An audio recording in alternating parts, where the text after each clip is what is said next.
امام ابو داود رحمه الله یو حدیث راولی پیغمبر صلی اللہ علیہ وسلم وی لعن اللہ المحلل والمحلل له دا اللہ لعنت تے پا آغا سڑی باندی چی بل خز حلالی او پا آغا سڑی باندی دا چا دا پارے چی حلالی یعنی پا دوانو بانی لعنت دا چی دا چا خز وا آغم لعنت تے دا چا سر چی اس نکاح کڑی دا پا دا باندیم لعنت پا دوانو بانی لعنت او عقبہ بن عامر رضی اللہ عنہ حدیث تے دا امام ابن ماجرہ وڑے پیغمبر صلی اللہ علیہ وسلم الا اخبرکم بالتیس المستعار تاسو خبر نکم دا کرائی پا پیسا باندی اگو تی یا رسول اللہ خبر که دا تیس المستعار ستو پیغمبر صلی اللہ علیہ وسلم تی هو المحلل آغا سڑے دے چی بل خز حلالی دا مثال دا پیسا دے چی دا خز والا بولی دا سوقت پوری و پیسی بدے والی و مزیب وقلی بیا بیا واپس رپرید دا قسم چی سڑے یو ساروی بوزی نر ساروی لچی کاریوش نو دا شان دلتم دا کیسا دا سپرق بکشتی ایس برات نشتی دا دا پیغمبر صلی اللہ علیہ وسلم خبری دی و زمان خبری ندی نو بیام دقا حدیث کی ہوئی ویلعن اللہ المحلل والمحلل له دا اللہ لعنتی پا آغا چا باندی چی بل خز حلالی او چالی چی حلالی بدوی میں لعنتی او ذکا امام عبدالرزاق بخفل مصنف کی روایت روڑے دے عمر بن خطاب رضی اللہ عنہ بدا خبر کولوی پا اللامی دی قسمی کچا مالا دیسی کس راوستو چی آغا بل خز حلال کری او یا خپل طلاق شوی خز پا بل حلال کری الا رجمتهما دا دوان دل رجم کوما پا کانوی ولم وجنوی دو مکتا گناہ کی دوی واقعی دی نو باس پا کی دا وی کہ دا خبری چی تاوی را تاوی کنا وی نا عقد کی دیسی نولی کلی چی کل دا خز دی بلتا وادا کی دا نو دوی خبر ندا کری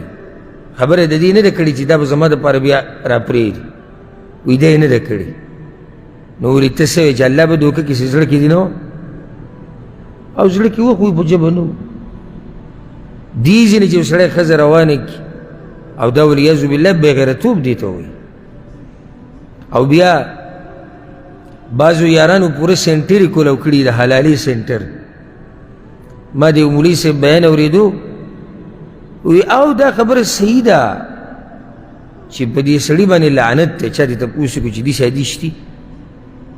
وی او دیسشتی نوی بی سنگ دا باز مولیان کئی ناغو توی چی دا خبر صحیح دا چی لعنت پیویلی شوی دے خو خز خو حلال شو کن کار خو شو کن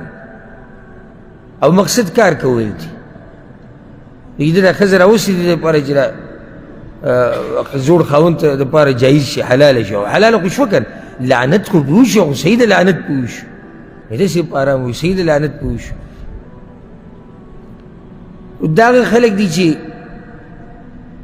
یا وسر علم نشتی او یا ندی خبر دا صحیح مسئلی را یا شهوت را گستی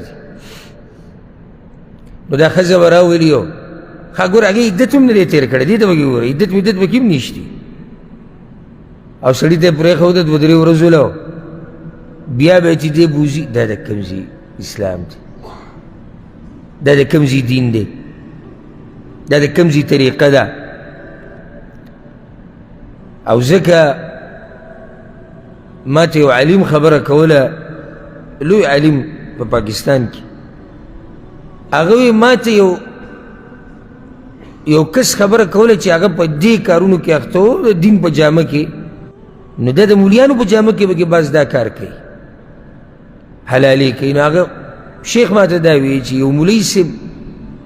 دا خبره کوله چې هغه په دې ګناه کې اخته و به توبه ویستې وه وی ما ته وی چې یو کس زنانه راوسته دې دپاره چې حلالی کړي نو بیا چې کله زه د هغه زنانه سره میلاوېدمه نو وی ما کوشش دا وکړو چې زه یې ښکل کړم نو هغه زنانه ماله سپېړه راواچوله وی ما ورته وی چې دا اوس هغه کس کیسه کوي چې دې کارونه توبه ویستې ده وی ما ورته وی چې ولې وی ما ته وی چې زه ښه پښتنه ښځه یم خو صرف د خاوند ته واپس کېده غواړم چې کوم کار د کولو یا کوو که بس داسې ظلم او زیاتې او بعضو نه پکې بیا نیولي دي بیا وله واپس هم نه ورکوي اتفاق یې ورسره کړی او 2 ورځې بعد او 3 ورځې بعد او بیا هغو ته یې ګرځه ځه د الله نه یره پکار ده